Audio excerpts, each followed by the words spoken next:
ಇಲ್ಲ sir, first ನೆನಪಾಗೋದೆ ನಮ್ಮೂರು ಹುಡುಗ.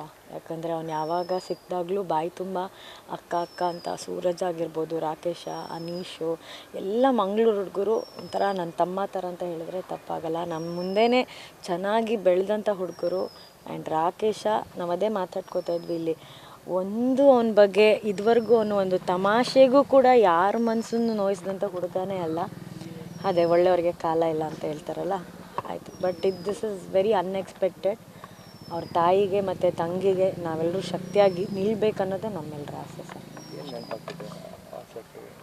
ಅವ್ನ ನಗು ಅವನು ಯಾವಾಗಲೂ ಅಕ್ಕ ನನ್ನ ಡಿಂಪಲ್ಲು, ಅಕ್ಕ ನನ್ನ ಡಿಂಪಲ್ ನೋಡಿ, ಅಕ್ಕ ನನ್ನ ಡಿಂಪಲ್ ನೋಡಿ ಅಂತ ನನ್ನ ಜೊತೆ ಡ್ಯಾನ್ಸ್ ಮಾಡ್ತಿದ್ದಿದ್ದಾಗಿರ್ಬೋದು.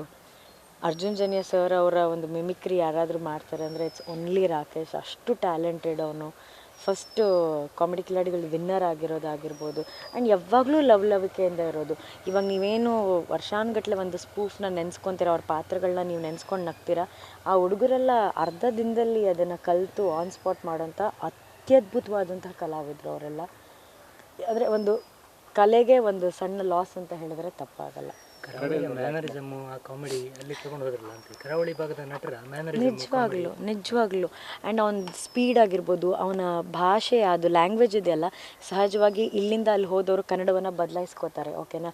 ಆದರೆ ಇವರು ನಮ್ಮ ಕರಾವಳಿ ಕನ್ನಡವನ್ನೇ ಇಟ್ಕೊಂಡು ಅದರಲ್ಲಿ ತಮಾಷೆ ಮಾಡಿ ಎಷ್ಟೋ ಜನರ ನಗಿಸಿದವರು. ಅಷ್ಟು ಅದ್ಭುತವಾದಂಥ ಕಲಾವಿದರ ಆ್ಯಕ್ಟ್ ಮಾಡ್ತಿದ್ರು. Wonderful opportunity. ಆ್ಯಂಡ್ ಅವ್ನಿಗೆ ತುಂಬ ಖುಷಿ ಇತ್ತು ಆ ಥರ ಒಂದು ಪಿಕ್ಚರಲ್ಲಿ ಆ್ಯಕ್ಟ್ ಮಾಡಿರೋದು. ಈಗ ನಮಗೆ ಒಂದು 2-3 ವೀಕ್ಸ್ ಮುಂಚೆ ಕೂಡ ನಮ್ಮದು ಮಹಾಸಂಗಮಕ್ಕೆ ಬಂದಾಗ ಆಗಿರ್ಬೋದು, ಮಾತಾಡ್ದಾಗಿರ್ಬೋದು, ಅವ್ನು ಶಾರ್ಟ್ ಫಿಲ್ಮ್ ಮಾಡಿದಾಗ ಪ್ರತಿಯೊಂದು ಈ ಹುಡುಗರು ಎಲ್ಲರೂ ನಮ್ಮ ಸೆಟ್ಟಿಗೆ ಬಂದರೆ ಎಲ್ಲರೂ ನಮ್ಮ ಕ್ಯಾರವನ್ನಲ್ಲೇ ಇರ್ತಾರೆ, ನಮ್ಮ ಜೊತೆನೇ ಊಟ ಮಾಡ್ತಾರೆ. ನಮ್ಮ ಕಷ್ಟ ಸುಖ ನೋವು ನಲಿವುಗಳಲ್ಲಿ ಎಲ್ಲ ಜೊತೆ ಇರ್ತದೆ. ಹೇಳಲ್ಲ ಸರ್, ಎಲ್ಲರೂ ಅಣ್ಣ ತಮ್ಮಂದ್ರ ಥರ ಜೊತೆ ನಮ್ಮ ಜೊತೆನೇ ಇದ್ದರು. ಈಗ ಆ ಥರ ಒಬ್ಬ ತಮ್ಮ ಇಲ್ಲ ಅನ್ನೋದೇ ಒಂದು ನೋವು ಅಷ್ಟೆ. Thank you sir.